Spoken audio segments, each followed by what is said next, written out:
47.5 degrees is the angle between the hands of clock at 3 hours k minutes. 3 గంటల 7 k నిమిషాలకి 47.5 డిగ్రీలు ఉందంటమ్మా.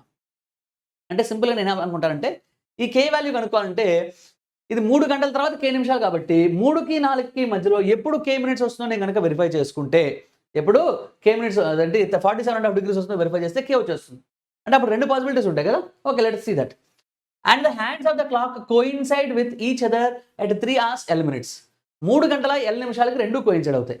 మరి 2 coincide అవ్వాలి అంటే 0 డిగ్రీలు ఉండాలి కదా. అది 0 డిగ్రీలు ఎప్పుడు ఉంటుందో నేను కనుక్కోగలను కదా. ఓకే, అంటే ఇప్పుడు నేనేం చేద్దాం అనుకుంటున్నా అంటే 0 డిగ్రీలు ఎప్పుడు ఉంటుంది, 47.5 degrees ఎప్పుడు ఉంటుందో కనుక్కుంటా. ఇప్పుడు నాకేం కావాలమ్మా, k greater than L అయితే k plus L ఎంత. ఓకే, అంటే KLలో k పెద్ద అయితే ఏంటి. ఫస్ట్ కోయిన్సైడ్ నాకు ఈజీ కాబట్టి కోయిన్సైడ్ కనుక్కుంటున్నాను. అంటే L గురించి కనుక్కుంటున్నా. ఓకే, L గురించి కనుక్కున్నప్పుడు 30h = 11/2m కదా. అంటే 11/2m = 30h. 30 × 3 కదా. ఓకే, అంటే m = ఎంత, ఇది 90 కదా. ఇటు వెళ్తే 180/11 అంటే ఇది L value. Okay, L value వచ్చేసింది, పక్కన పెట్టేద్దాం. ఇంకా నాకు కావాల్సింటే మా k వాల్యూ. k వాల్యూ కావాలంటే నేనేం చెప్పానమ్మా మీకు. ఓకే, సో రెగ్యులర్ ప్రొసీజర్ ప్రకారం 2 కాన్సెప్ట్స్ అయినా చేయొచ్చు, లేదా నీకు ఎంత యాంగిల్ రావాలి 47.5 degrees. అంటే 47.5ని ఓకే ఫస్ట్ మనం ఏం చేయాలి, డబల్ చేయాలి. అదే మన రూలు. డబల్ చేసి ఎంత వస్తుందమ్మా, 95. అవునా. 95 వచ్చిన తర్వాత ఏం చేయాలమ్మా, దాన్ని 11తో డివైడ్ చేయాలి. ఓకే, సారీ 30 × 3 కదా, 3 hours కదా. అంటే 30 × 3 అంటే ఎంతమ్మా, 90. Okay, good. 3 hours కాబట్టి 3 × 30 అంటే ఎంతమ్మా, 90. ఓకే, ఈ 90కి 47.5ని యాడ్ చేయాలి ఒకసారి, సబ్ట్రాక్ట్ చేయాలి ఒకసారి. అవునా.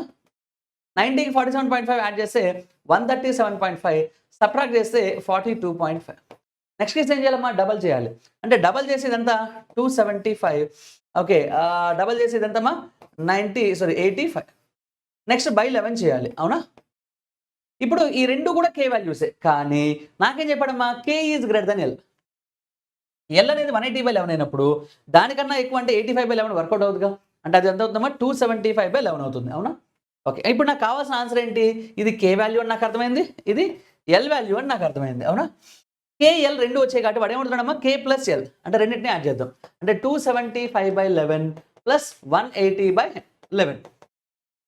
డినామినేటర్ సేమ్ కాబట్టి డైరెక్ట్గా యాడ్ చేసేస్తే ఎంత వస్తుందమ్మా మనకి, ఇది 455. అదేనా, 270 180 అంటే 450. 455/11 అంటే 11తో క్యాన్సిల్ చేస్తే 11 4s are 44, 15 అంటే 1 రిమైండర్ అంటే ఎంతమ్మా, 4/11. అంటే ఎన్ని ఆప్షన్ అమ్మా, first option is the answer. ఓకేనా.